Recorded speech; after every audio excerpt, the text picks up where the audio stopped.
JToH is a roblox game that is a tower-style obby course for players to climb to the top and claim victory. If they don't, game end themselves or fall to their demise. This game was made in 2016 when the rise of ktoh from kiddie canon to the end of ktoh to now the owner Jukecalla, progressing the game's development to its true ending. After the long 8 years of the game, well 6 if we call 2018 to be the start more realistically, there's been some towers that are in-game that you probably didn't know about, and explaining why it's present and explaining the story behind it. So let's start. Tower of Zesp, that one remorseless tower that nobody wants to play in Zone 1 as it's just really bad to play against, and no one would like to waste their time on that tower. First of all, the word Zesp. Now you may be wondering, what does Zesp even mean? Well, Zesp is actually not a real word. It came from the anagram puzzles, which is what the tower is based upon. What's also weird about this tower is that this tower may be the only non-SE tower that doesn't allow bootleg coil completions. Reasons for why they would add such a barrier for non-SEs is probably because it's very easy to skip through the puzzles, thus the ability of beating the tower in like 2 minutes. So the creator probably asked Jukecalla to add the barrier or they'll leave for real. So Jukecalla has no choice but to add the barrier. Citadel of Peril.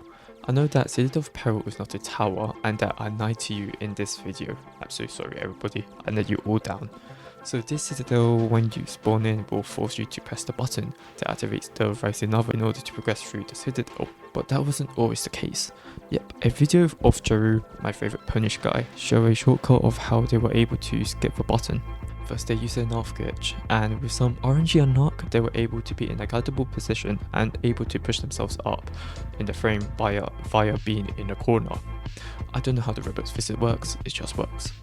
First up, the Citadel started as high remorseless difficulty, then turned into insane because of how hard it is, but that contradicts Jukecalla's belief of that Citadels cannot be SEs no matter what. So after nerfing some parts people find difficult, also Punky actually collabed with the creators when building Citadel of Peril, but then was removed from the tower frame mentioning and any mention at all in the Citadel due to circumstances that everybody knows. Tower of Icy Adventures. This tower is in the arcane area where it features 10 fields of slow, slippery ice and lore featuring dialogue that I don't care about. This tower has a really large history when it comes to tower reviewing. Let me explain. So this tower was originally made and submitted in the Arcane Area Tower Contest and was placed first place and received every single star, meaning that this tower was pretty good I guess. This tower then was re-reviewed for the second time and did not pass the review, getting 17 out of 30, where the pass requirement was 21 plus out of 30. Tower of Icy Adventures version 3 and version 4 were made, and so sadly it failed to actually pass the review again. This led to the fight and controversy of this tower and how the creator spent endless nights working this tower just failed again. So they released the version 4 to JToH in February, but was fully bug tested in December, and this was its first tower to have its own soundtrack. Tower of Deep Darkness, a challenging difficulty tower made by Jukecalla, Cel and Peril in Ring 2. This is the first tower that had a portal that says coming soon when Ring 2 was released. I don't know how long the portal was there for saying coming soon, but in my estimation, if I can remember, it's like around 9 months to a year. What's even more rare was that Tower of Deep Darkness name on the portal actually got changed to Deep Darkness, become released, which was a really rare sighting that many people didn't know about. Also, one of its Tower of Crossings had a tower called Tower of 1 equals 0, and the section they used was like a 5-minute slide that takes for them to get from floor 10 to floor 1. Also what's cool is that additionally all personal night items will be disabled from floor 5 and onwards, so it really truly shows the atmosphere of Tower of Deep Darkness. Also, there's a secret ending with a badge called Catastrophe Badge. I made a video on this, so check it out if you want to see the instructions.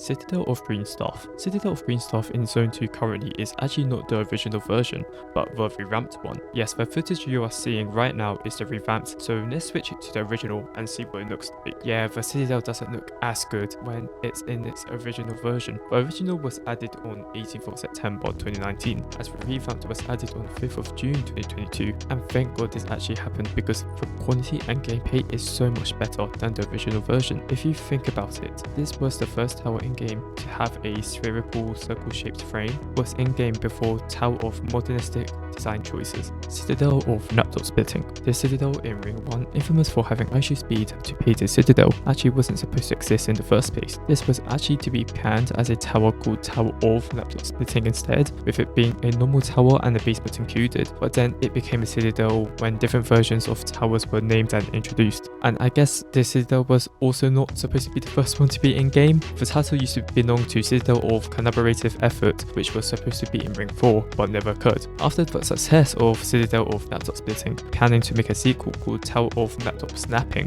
which would feature mechanics that weren't included in the Citadel. However, that was cancelled in favour for the development of Tower of Oblivion. Funny, this insane skip that most people would use to skip the red field and most of the blue field is quite insane, that I'm surprised they didn't patch it for so long. Even I used it in my Korea run, and don't worry, I've re-beaten the Citadel for legit.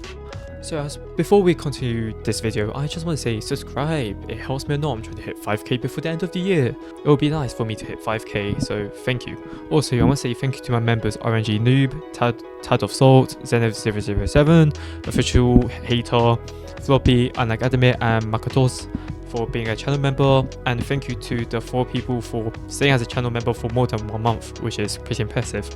Alright, onto the video. Tower of Oblivion. This tower is probably an absolute masterpiece of a Ring 4 tower in my opinion. This tower was made by Jukecalla, and it's the longest development a tower has been made for not 1 year, not 2, not even 3, but 4 whole years, which is quite insane to think of. That's from one Olympic to another Olympic event. Before this tower was released in Ring 4, it was supposed to be in Zone 1 at first, then Zone 2. However, this didn't happen because Tower of Chaotic Moment took its place. What's also funny that I never thought about this is that this is the second tower to feature only 9 fields instead of 10. As you know, its unique shape of it being the O-shaped frame. Well, development of the frame hasn't always been that case. I'll show you some pictures here. Its frame used to copy Tower of Inception or Tower of Killjoy, as you can see in section in Zone 1 or Zone 2, and you can see how the color variation changes throughout its development. Then it formed the cancer version of the true Tower of Oblivion. Like, come on, what's with the yellow field going up there? But then cancer found its cure, and now we got the finishing product of this. The next part I'm going to talk about, I bet 99% of you didn't know about this. So you know how a tower like Tower of Icy Blizzard was in-game but can't be paid through by the portal, and as it's not fully released yet, people would use coil/VM to find and keep through the tower, and so they can practice and see the tower, like an early access type thing, but illegal. Well, this was the problem Tower of Oblivion had to face when the tower was implemented without its true release to the public. So what do you think Juke did? Well, she basically trolled everyone that anyone that goes near Tower of Oblivion will get a 3D cube of chesed in no particular corporation or Nabi Go to games, by the way, to cover their screen entirely. Now that's funny.